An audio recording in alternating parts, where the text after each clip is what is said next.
नमस्कार दोस्तों। कभी सोचा है आपने कि दुनिया के सबसे सक्सेसफुल इन्वेस्टर्स का सीक्रेट क्या है? क्या आप भी जानना चाहते हैं कि कैसे आप अपने पैसों को मल्टीप्लाई कर सकते हैं और फाइनेंशियल फ्रीडम को अचीव कर सकते हैं? आज हम डिस्कस करने वाले हैं एक ऐसी बुक जो आपकी ज़िंदगी बदल सकती है अगर आप इन्वेस्टिंग में यकीन रखते हैं तो। जी हाँ, मैं बात कर रहा हूँ rich dad's guide to investing by Robert Kiyosaki के बारे में। तो रेडी हो जाओ एक ऐसी जर्नी के लिए जो लाइफ चेंजिंग साबित हो सकती है। तो चलिए शुरू करते हैं। Chapter 1 introduction.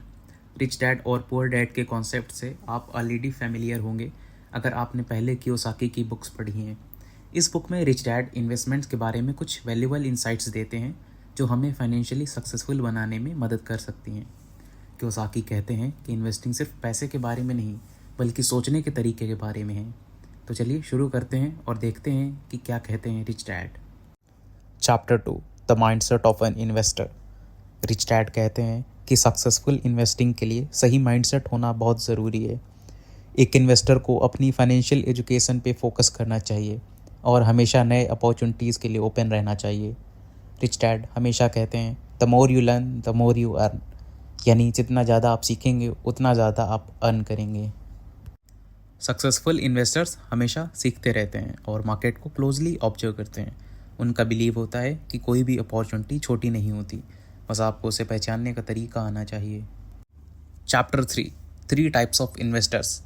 Rich dad investors को 3 कैटेगरीज में डिवाइड करते हैं। पहला है अक्रेडिटेड इन्वेस्टर्स, यानी जिनके पास हाई इनकम और नेटवर्थ होती है। ये लोग स्पेसिफिक रेगुलेटरी क्राइटेरिया मीट करते हैं। दूसरा है क्वालिफाइड इन्वेस्टर्स, यानी जिनके पास इन्वेस्टिंग के बारे में थॉरो नॉलेज और एक्सपीरियंस होता है और वो प्रोफेशनली इन्वेस्टिंग करते हैं। तीसरा है सोफिस्टिकेटेड इन्वेस्टर्स, यानी जिनके पास नॉलेज, एक्सपीरियंस और फाइनेंशियल एजुकेशन होती है और वो एक्टिवली इन्वेस्ट भी करते हैं।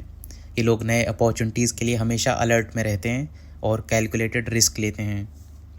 तो ये 3 टाइप ऑफ इन्वेस्टर्स अपनी अपनी अप्रोच और स्ट्रैटेजीज़ फॉलो करते हैं, लेकिन उनमें एक चीज़ कॉमन होती है और वो है फाइनेंशियल एजुकेशन और discipline. Chapter 4 invest in what you love. Rich dad strongly believe करते हैं कि आपको उन्हीं चीज़ों में इन्वेस्ट करना चाहिए जो आपको पसंद हो और जिनकी आपको अच्छी अंडरस्टैंडिंग हो। जब आप किसी चीज़ को पसंद करते हैं तो आप नेचुरली उसके बारे में ज़्यादा सीखने और समझने में लगे रहते हैं, जो आपको बेटर इन्वेस्टर बनाता है। इमेजिन करो आपको रियल इस्टेट पसंद है, तो जब आप रियल इस्टेट में इन्वेस्ट करते हो तो आप अपने पैशन के थ्रू डिटेल्स और इंटरकेसीज को समझने में लगे रहते हो। ये आपके इन्वेस्टिंग डिसीजंस को बेटर और मोर इन्फॉर्म्ड बनाता है। Chapter 5 the power of corporations. Rich dad explain करते हैं कि कॉरपोरेशंस कैसे आपके इन्वेस्टिंग जर्नी को सिंप्लीफाई और सिक्योर कर सकती हैं। कॉरपोरेशंस आपको tax benefits and liabilities protection देती हैं जो इंडिविजुअल इन्वेस्टर्स को नहीं मिलती हैं। कॉरपोरेशंस अपने एसेट्स को प्रोटेक्ट करने का एक पावरफुल टूल है। कॉरपोरेशंस का यूज़ करके आप अपने इन्वेस्टमेंट को प्रोटेक्ट कर सकते हैं और लीगल एडवांटेज भी ले सकते हैं। ये आपको एक स्ट्रॉन्ग फाइनेंशियल स्ट्रक्चर प्रोवाइड करता है। Chapter 6 developing your financial IQ. Rich dad कहते हैं कि अपनी फाइनेंशियल आईक्यू को डेवलप करना बहुत ज़रूरी है। फाइनेंशियल आईक्यू का मतलब है your ability to manage, invest and protect your money. ये 4 फैक्टर्स इंक्लूड करता है। पहला है अकाउंटिंग, यानी आपके फाइनेंसेस को मैनेज करना और उन्हें अंडरस्टैंड करना। दूसरा है इन्वेस्टिंग, यानी पैसा बनाने के लिए और पैसा लगाना। तीसरा है अंडरस्टैंडिंग मार्केट्स, यानी मार्केट ट्रेंड्स और साइकिल्स को समझना। चौथा है लॉ, यानी फाइनेंशियल रूल्स एंड रेगुलेशंस को समझना और फिर उन्हें इफेक्टिवली यूज़ करना। तो जितना फाइनेंशियल आईक्यू आपका हाई होगा उतना ही आप बेटर डिसीजंस ले पाएंगे, आपको मार्केट की वेरिएशंस समझ आएंगी और आप रिस्क को इफेक्टिवली मैनेज कर पाएंगे। Chapter 7 how to start small and grow big. Kiyosaki कहते हैं कि आपको छोटे इन्वेस्टमेंट से शुरू करना चाहिए और धीरे धीरे अपने पोर्टफोलियो को ग्रो करना चाहिए। आपको पेशेंस और डिसिप्लिन के साथ अपने इन्वेस्टमेंट्स को मैनेज करना चाहिए। इनिशियली स्मॉल स्टेप्स लेना और फिर उन्हें सिस्टमेटिकली बड़ा करना एक सक्सेसफुल स्ट्रैटेजी है। मान लो आपने इनिशियली सिर्फ 1000 रुपये से स्टार्ट किया, आप धीरे धीरे अपने रिटर्न्स को री इन्वेस्ट करते जाते हो और डिसिप्लिन्ड अप्रोच से अपने पोर्टफोलियो को ग्रो करते हो। ये लॉन्ग टर्म सक्सेस के लिए बेस्ट स्ट्रैटेजी है। चैप्टर 8 टेकिंग रिस्क लेना इन्वेस्टिंग का एक इंटीग्रल पार्ट है, लेकिन ये ज़रूरी है कि आप कैलकुलेटेड रिस्क लें। इसका मतलब है कि आप प्रॉपर रिसर्च और प्लानिंग के साथ इन्वेस्टमेंट्स करें। रिस्क को मैनेज करना एक स्किल है जो आप टाइम के साथ डेवलप कर सकते हैं। रिच डैड कहते हैं कि the biggest risk is not taking any risk. आपको हमेशा कैलकुलेटेड रिस्क लेना चाहिए। प्रॉपर रिसर्च, मार्केट एनालिसिस और इन्फॉर्म्ड डिसीजंस आपको रिस्क को मैनेज करने में मदद करते हैं। Chapter 9, the importance of focus. Rich dad कहते हैं कि आपको अपने गोल्स पे फोकस करना बहुत ज़रूरी है। डाइवर्सिफिकेशन अच्छी चीज़ है, लेकिन ओवर डाइवर्सिफिकेशन से आपके रिटर्न्स कम हो सकते हैं।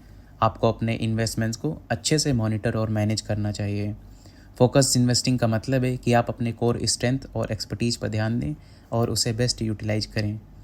फोकस करने का मतलब है कि आप अपने प्राइमरी गोल्स पर ध्यान दें और उन्हें अचीव करने के लिए डेडिकेटेड रहें।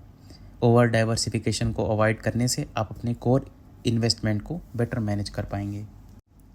Chapter 10, building a strong foundation. Rich dad emphasize करते हैं कि एक स्ट्रॉन्ग फाइनेंशियल फाउंडेशन बिल्ड करना बहुत इंपॉर्टेंट है। इसका मतलब है कि आपको अपनी बेसिक फाइनेंशियल एजुकेशन और अंडरस्टैंडिंग को स्ट्रेंथन करना चाहिए। एक सॉलिड फाउंडेशन के बिना आपके इन्वेस्टमेंट्स सस्टेनेबल नहीं रहेंगे। आपको अपनी इनकम, एक्सपेंसेस, एसेट्स और लायबिलिटीज़ का क्लियर अंडरस्टैंडिंग होना चाहिए। एक स्ट्रॉन्ग फाउंडेशन का मतलब है कि आप अपने फाइनेंशियल्स को थॉरो एनालिसिस करें और अपनी फाइनेंशियल स्ट्रैटेजीज़ को सॉलिडिफाई करें। ये लॉन्ग टर्म सक्सेस के लिए एसेंशियल है। Chapter 11, the importance of financial education. Rich dad बार बार एम्फेसाइज करते हैं फाइनेंशियल एजुकेशन की इम्पोर्टेंस को। वो कहते हैं कि आप जितना ज़्यादा सीखेंगे उतना ही बेटर आप इन्वेस्ट कर पाएंगे। फाइनेंशियल एजुकेशन का मतलब है कि आपको पता होना चाहिए कि पैसा कैसे काम करता है, कैसे आप पैसा बना सकते हैं और कैसे आप अपने पैसे को प्रोटेक्ट कर सकते हैं। फाइनेंशियल एजुकेशन से आप इन्फॉर्म्ड डिसीजंस ले सकते हैं और अपने इन्वेस्टमेंट्स को इफ़ेक्टिवली मैनेज कर सकते हैं। ये आपको कॉम्पिटिटिव एज प्रोवाइड करता है। Chapter 12, learning from failures. Rich dad कहते हैं कि फेलियर से सीखना बहुत ज़रूरी है। हर फेलियर एक लर्निंग अपॉर्चुनिटी होती है। आपको अपने पास्ट मिस्टेक से सीख कर आगे बढ़ना चाहिए और इंश्योर करना चाहिए कि आप फ्यूचर में वही गलतियां रिपीट ना करें। फेलियर्स को पॉजिटिवली लेकर उनसे सीख कर आप बेटर इन्वेस्टर बन सकते हैं। फेलियर से सीखना हमेशा एक स्ट्रॉन्ग लेसन होता है। आपको अपने पास्ट एक्सपीरियंसेस को एनालाइज करना चाहिए और उन्हें अपनी ग्रोथ और इम्प्रूवमेंट के लिए यूज़ करना चाहिए। तो दोस्तों, ये थी summary of rich dad's guide to investing. इस बुक ने हमें सिखाया है कि कैसे हम एक सक्सेसफुल इन्वेस्टर बन सकते हैं। यह बुक एम्फसाइज करती है फाइनेंशियल एजुकेशन, राइट माइंडसेट और डिसिप्लिन इन्वेस्टिंग पे। अगर आप इन प्रिंसिपल्स को फॉलो करेंगे तो आप अपने फाइनेंशियल गोल्स को अचीव कर सकते हैं। अगर आपको ये समरी पसंद आई तो प्लीज़ हमारी वीडियो को लाइक करें, शेयर करें, कमेंट करें और सब्सक्राइब करें हमारे चैनल को और बेल आइकन भी प्रेस करें। और अगली बार हम मिलेंगे एक नए टॉपिक के साथ। तब तक के लिए हैप्पी इन्वेस्टिंग।